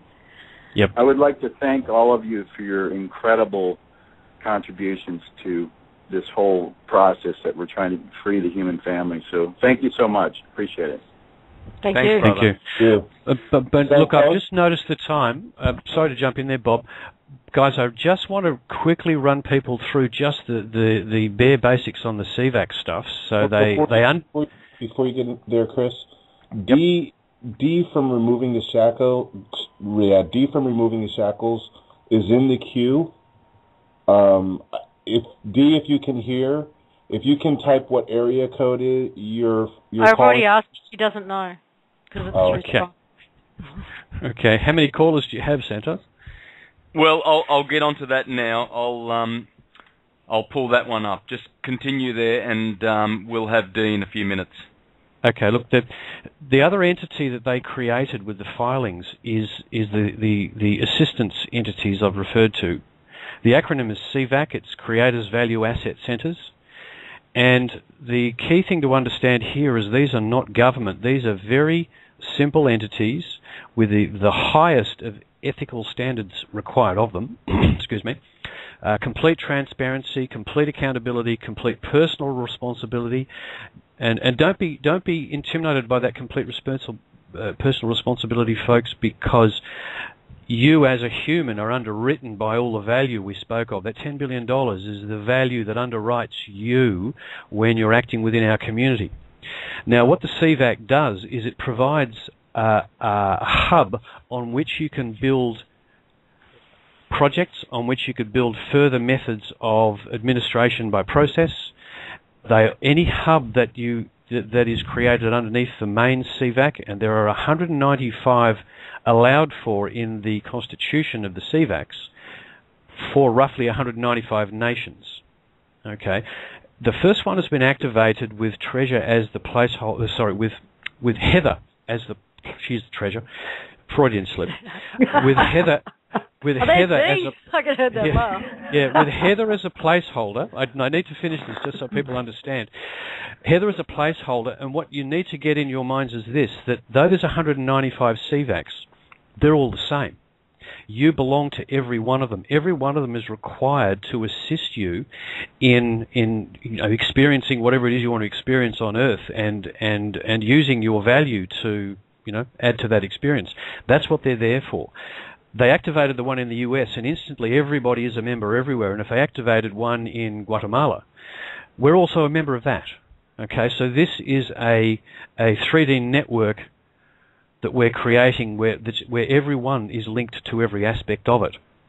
And in relation to what happened with President Obama and his oath yesterday, where we suspect that President Obama is actually being bound by his oath to be president of the CVAC in place of Heather, which is what we're speculating about. Don't take me as that as fact. Let me just read you one of the specifications for a CVAC. Immediately it's established, and it's this. And I can give you the document number in a moment. To duly produce immediate, true, accurate, and complete full disclosure to said states of body, which is us, of absolute truth, knowledge, and the absolute standing, authority, value, rights, principles of law of said states of body, inclusive of disclosure of ULI document, blah, blah, blah, which is a document, the document that forecloses on the system, starting with the Bank of International Settlements. All verified ordinances therein, duly verified underwriting of creations, value, assets, Centre CVAC. If Obama is bound by an oath to the CVAC, it would appear to us, looking at this document, he's required to disclose everything. And Heather describes disclosure as a disclosure of absolute data, and in her definition, that is the truth about everything, leaving out nothing. So that is, if that is taking place behind the scenes now with the inauguration that just happened in the last 12 hours, then our new public servant, Mr. Obama, is required to disclose everything. That's what I think. That's what I personally think is going on in the background. I hope I'm right. That's speculation. That's my wild-ass speculation. I'll shut up now, and I just wanted to get that CVAC concept out there, and we'll let Dee come back with any new information she has. Can I? Yeah, let's bring Dee in, please. You there, Dee? I am here, hiding in the background. Beautiful. Thank you. So we're looking well, I'd be to interested to see what her thoughts are on watching the inauguration, how she felt about it, what she noticed. One of the things that has been mentioned is there was a conspicuous absence of the Bushes. Yes, there certainly was, wasn't there? Mm. Mm-hmm. And what does that mean? Because we know the Bushes have been around for 40 years solidly since JFK, and we would expect that they would have a lot to do with Barack Obama, wouldn't they? Have in the past. Yes. Yeah. I am going to stand mute on that point for the moment. They were conspicuously absent. Let's just leave it at that.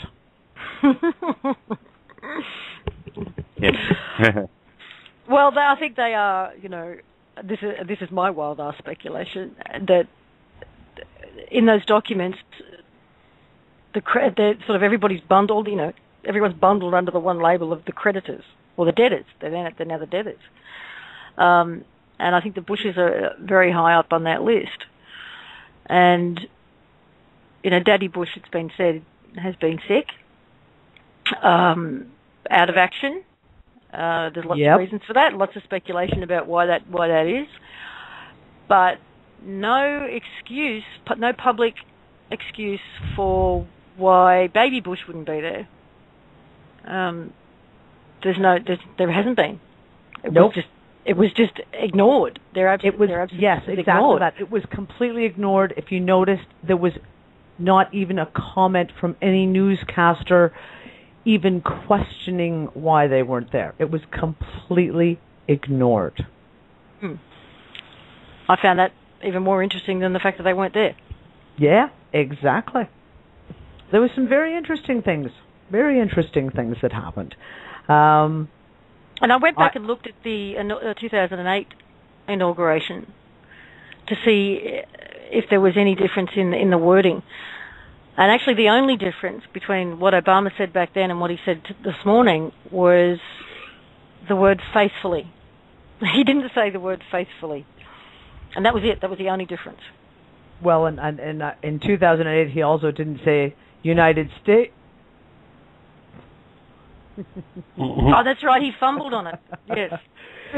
I found that very telling, and I'll have to say I was talking to a friend of mine this evening, and I said I found that very telling, because the president of a country doesn't fumble over the name of his own country. There was something more behind that. That's just me saying what my gut reaction was instantaneously was like, oh, what was that? Yeah, that's too significant. Yep, exactly. There was no fumbling this time. Yeah, Dave, just one thing that I did pick up when the president and the entourage were walking down a set of stairs to the podium on camera, one of the commentators said, oh, they look like they're going to a funeral. Did you catch that comment? They were looking very, very serious. Very serious and somber, and yes, and it was. I actually found that the emotions on the faces of everyone didn't fit, and at different points they didn't fit. Like, you'd look over, at one point they caught Bill Clinton, and he had this glare on his face, and then about 5 minutes later, again, the camera just panned slightly that you could see him, and he had this silly grin on his face. And at the same time, during a point of the inaugural speech, which was kind of a more upbeat, section of it, talking about hope and all the rest of it, and Michelle Obama's face was incredibly somber, like incredibly in opposition to the topic that was being discussed. And if you actually go back and watch the whole thing, I think you'll find that there was a lot of mismatched emotions and facial expressions through the whole thing. It always is, isn't it, in these commercial things? It always is, because they're, they know that they've sold out. They've got allegiances everywhere. There's so much pressure, There's pressure from corporations that give them money. They've got to look good to them. They've got to look good to the people. They're stuck in the middle, these servants. But they put themselves in that situation, don't they? Because they're greedy for power. But then when they get there, it's a different story. They've got to please everybody because they find that there's stratas and stratas of control above them. So they look funny. You can see it. They're at the top of the tree. They're living in a phony world, so their faces are phony. The way they talk, it's all fraudulent and phony. It's not from the heart. There's a big disconnect from nature. They're unnatural. It's like intelligent animals going through ceremonies and all the other unintelligent animals clapping on and cheering them on and saying, well, these are the most intelligent of the animals amongst us, and hallelujah, And it's just all this moronic miasma of stupidity. It's all fake, it's all phony, it's unnatural. The sooner this behaviour stops on this planet, the better. We'll be free from this infestation of the Vatican-controlled, mind-controlled planet. What a sad, sad thing it was. And thank goodness that we've got the People's Trust, folks. This is beautiful. Since I've discovered it, I've been sleeping much better at night. We all lose sleep due to debt. Debt is causing every single vile aberration on this planet. Everyone thinks someone else owes them money or something, So once but it goes beyond that too. But it's not just the financial. That's the thing. I've talked to a lot of people. I spent a lot of today on the phone and on Skype taking messages and talking to people. Yes, the immediate is the financial, the debt. That is everyone's overwhelming concern now is need money. Got to put gas in the car, got to feed my children, etc. But it's beyond that, because the money controls everything. It's the reverse pyramid, right? Money controls everything above it. So politics, the big pharma, the oil companies, the religion, it all comes under. It's all controlled through the money, and that's the whole thing. Is when you're dealing with that aspect of these people controlling the money and controlling the lives of people, they control the entire aspect. From every side, from every corner, there is this control holding on to them. And that is what's disappeared and what is disappearing. You know, Santos, my take on this at the moment is that, like I said before, with or without the One People's Trust, with or without the paperwork, this is an internal process. And essentially what we're going through right now is a spiritual process and realization. And if this initial step of grasping this, internalizing this, is the hardest part. And once we know and we feel within every cell of our body that we are free and that there is nothing between us and our Creator, how that then manifests in the world, in our own personal space and collectively, it will just steamroll. And there will be a domino effect, and it will have all kinds of ramifications in the 3D world. But it's going to have to happen internally first. And anybody who tries, I think, to use the documents or use a paper process of any kind without having first done that internal process will probably come up against a brick wall. And you'll see any of these strawman movements, any of these technologies that have come out in the past, there's always been a variety of results. One person's used the technique with absolute success. The other person's done exactly the same thing, ended up in prison. Why is that?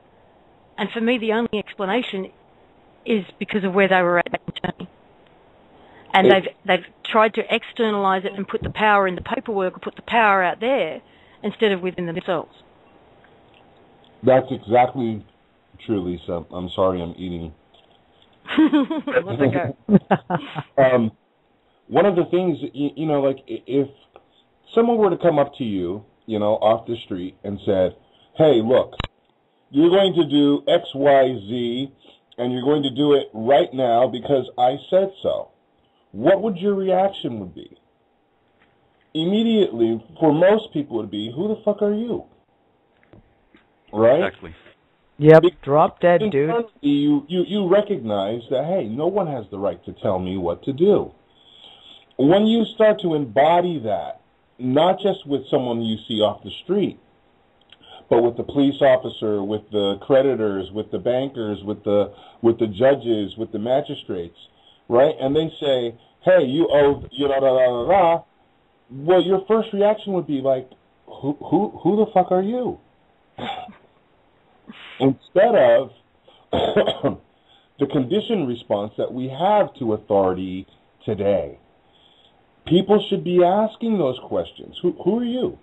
What makes you think that you have the right to tell me what I should or could or can't do? You start to ask those questions. Who puts you in this position to have the right or say so over my life? And when you start asking those questions, you're not going to get the same response because they're not prepared to respond to questions like that. That's right. Who are you? Because unless they've got a claim or unless you've hurt them, they've got nothing on you. Their little regulations are for them. They are the ones that are bound to them.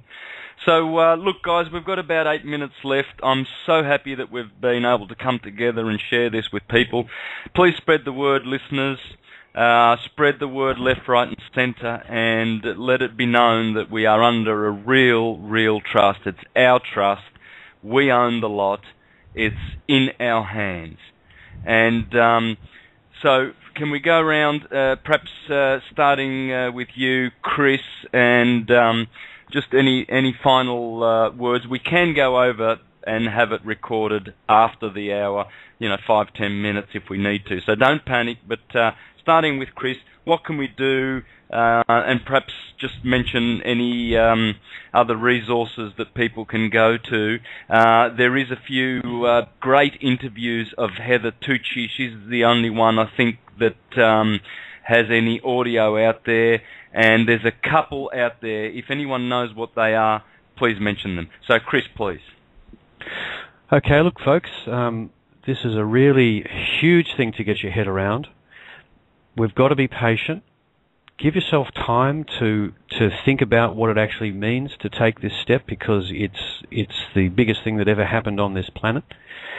If you do want to read the documents, just one little useful thing to do is actually to read them out loud. The structure of the documents is such that at the start there's a preamble that defines parties, and at the end there's sort of a signature. The good bits are in the middle. And fish around in the middle bits and read them out loud, because then there's an energy to them that you will get. And it's quite an experience. So enjoy. Beautiful. Bob? The only thing what I would want to say to people is to start imagining your future. Because everything starts in your own intent. What is it that you haven't allowed yourself to be? Where is it that you haven't allowed yourself to go because of constraints of money or obligation or whatever? How is it that you really want to live? What is it that you really want to do? What does freedom mean for you, and how are you going to embody that in your being and your doing?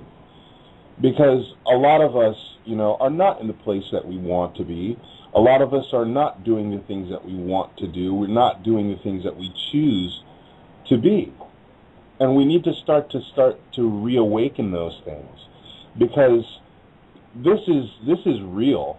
From everything that we can see, this is very, very real. And what does that mean for each and every one of us is that we have opportunities that we weren't aware of before. There are doors available that we can walk through that probably we would not have considered before.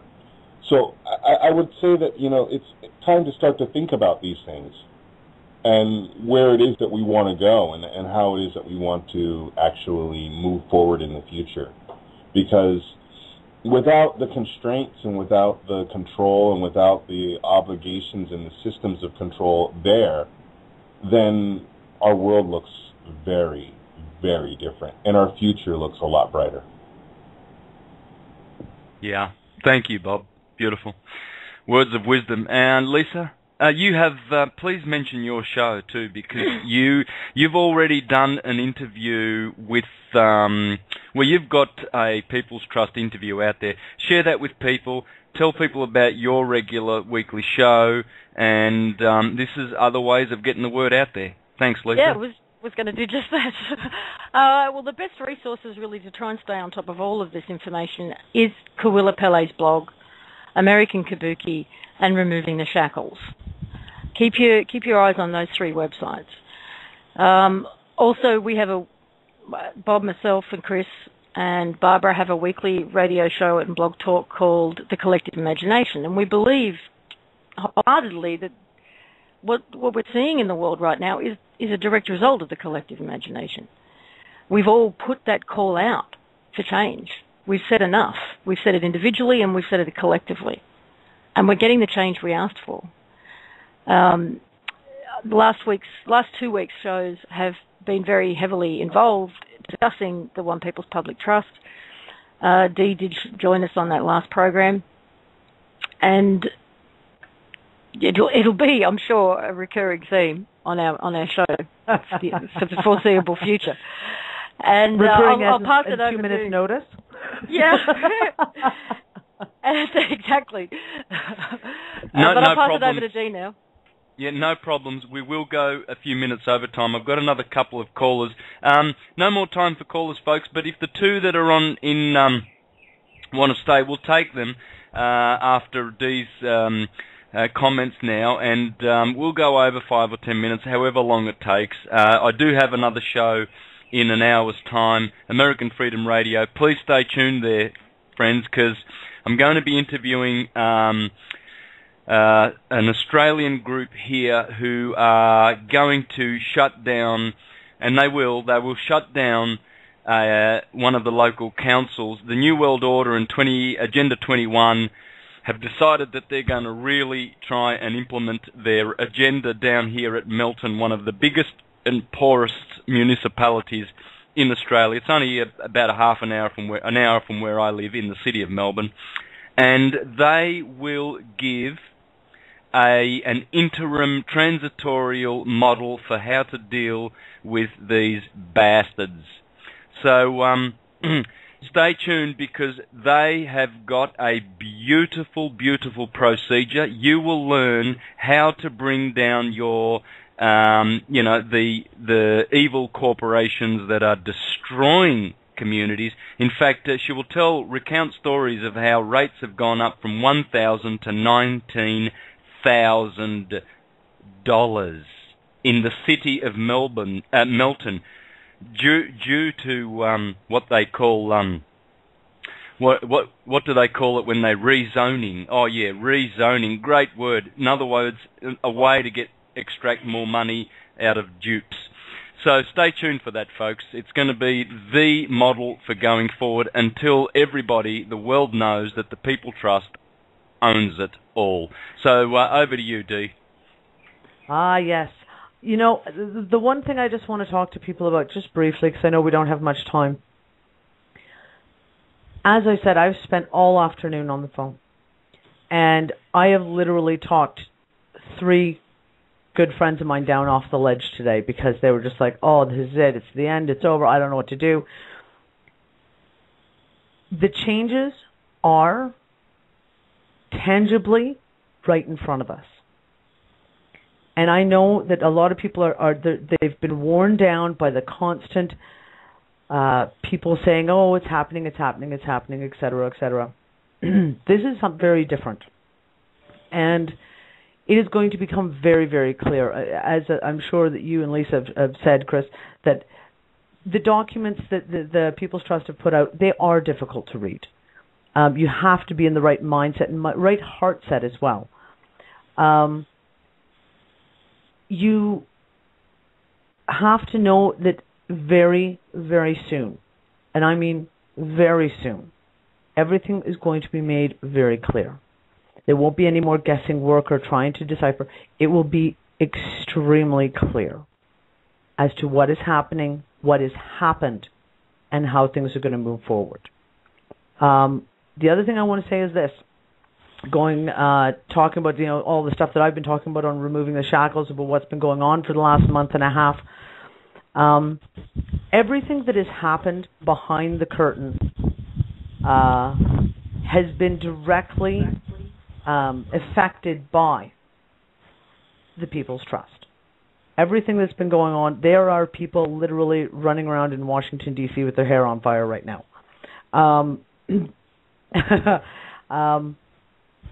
People in high offices throwing stuff at walls because they're so frustrated they don't know what to do. We know for a fact that the White House is issuing orders to the press to not talk about the People's Trust and to not run with that story. So, you know what? I think you're right. I think it's time to get, one of the callers said, it's time to get the public's media going and bring it out there. Bypass the mainstream media or create a situation where they're forced to report on it because everyone else is around them. But yeah, I think that's the only way to do it. Well, it force them to, yeah. Yep, and this is it.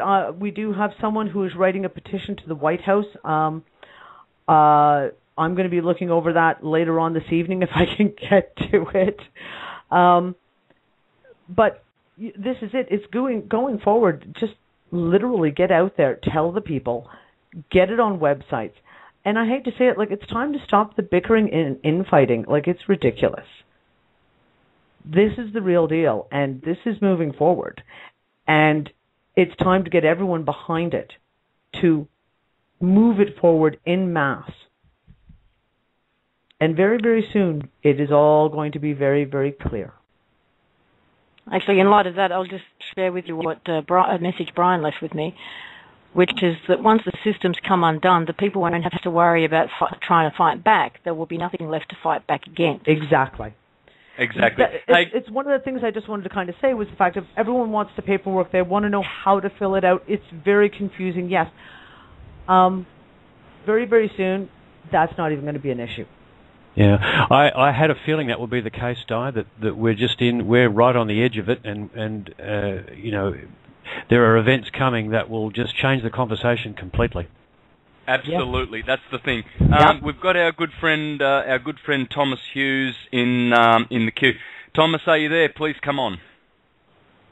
Yes, I'm here. Thank you. How are you? I'm hanging in there. How about yourself? Yeah, the same. How are you enjoying the news? It's enjoyable to hear it because, as a result, I have to tell you what coincides with this is the things that are coming to me and several people that I'm in contact with, because the beings that we've been working with, and some of them in the Andromeda Council, some of the Sasquatch people, and I know that's not relevant to what you're talking about at the moment, but it's relevant to me. We'll say this: they're preparing us to walk out of the third dimension, if you want to call it that, this reality, into the new reality. And we're going to be walking back and forth. The woman that's been dealing with the Santos for over 50 years in Oklahoma, she's taken more information into her head over the last 2 weeks than she has in the previous 60 years of her life. So they're preparing us to move forward so that we can assist everyone as everyone comes through this.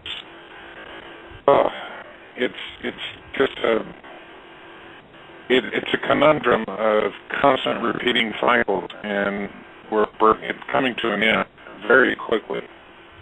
That's what I wanted to say, and I hope I didn't get too crazy for certain people on the line here. Not at all, brother. Not at all. Tommy, is that you, Tommy? Yes, that's me, Tommy. Oh, I'm still waiting to share that bowl with you, buddy. Well, I did send a video to Barbara, so I hope that she gets all of you. Yeah. Thanks. I think you got it. I can't really understand a word Thomas is saying. It's quite garbled at my end. Yeah, it's kind of garbled. A video from me through Barbara she sent to you. Were you able to hear me that time? There was a video. I didn't understand you, Tom. Really bad line, Tom. Garbling that bad? Yeah. Yeah. Okay. Yep. It's Tom's show. I think he's suggesting that you've been on there, Lisa. So you know, yeah. Anyway, look, hang in there, Thomas. Hopefully your line will come good in a couple of minutes. We've got another caller, and with the code 936. Stay there. Perhaps you might want to mute your mics, whoever's got their mics on. Just keep those muted. And the number is 936. Mic is open. Yes, this is Greg calling from Nashville, Tennessee in the States. Hey, Greg. How are you? I'm good. I just want to say two thank yous. Number one, to you, of course, Santos, for opening my eyes to astrotheology here recently. It's just opened up, just exploded doors.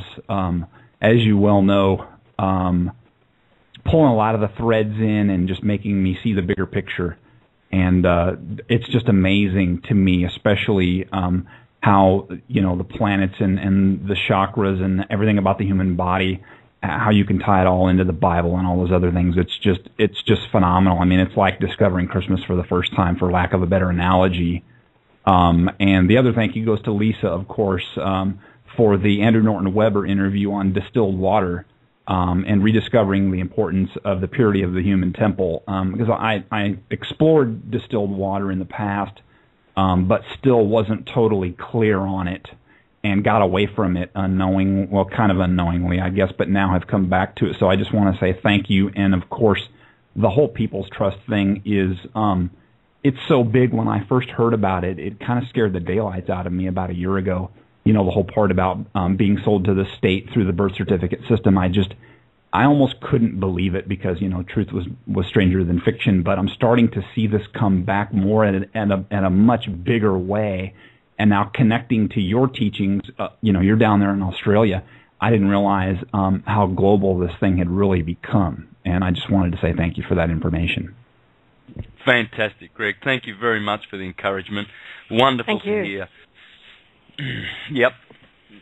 And and good on you, Lisa, for the good interviews you have there, continuing to bring the truth out to people. So it really is beautiful. And look, you know what? I'm suggesting we might have to do a follow-up of this.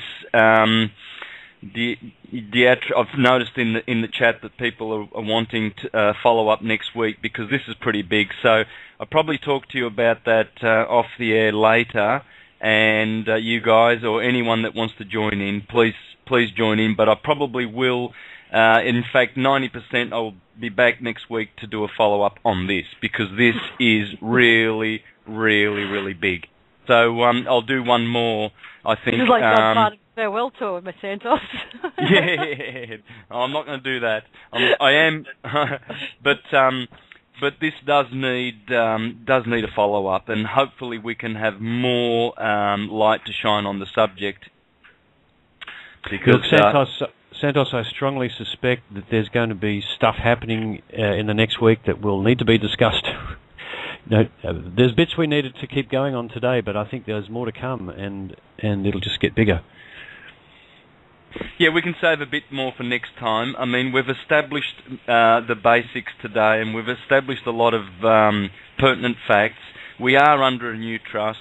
It has successfully trumped the 1302 Unum Sanctum Express Trust. That has been trust. This is a perfected superior claim. This is not a joke. This is our trust, and we can focus our energy to it because it is freedom. No more debt. The debt doesn't exist. It was always a fiction anyway. I walked away from debt, so I don't know, 7-8 years ago when I realised what was going on. So, and they send me their little papers, which I don't, necessarily pay any attention to. So I got out of that fiction. I've dealt with them in courts. I know what they're like. They always win. You always lose. And yet we make a win every time we go in there and show them that they are corrupt, and we're coming down on them, and we're starting to open our eyes and see that they, the ones that pretend to be just and righteous and good and kind and loving and administer justice in our courts, are nothing but a bunch of sly thugs.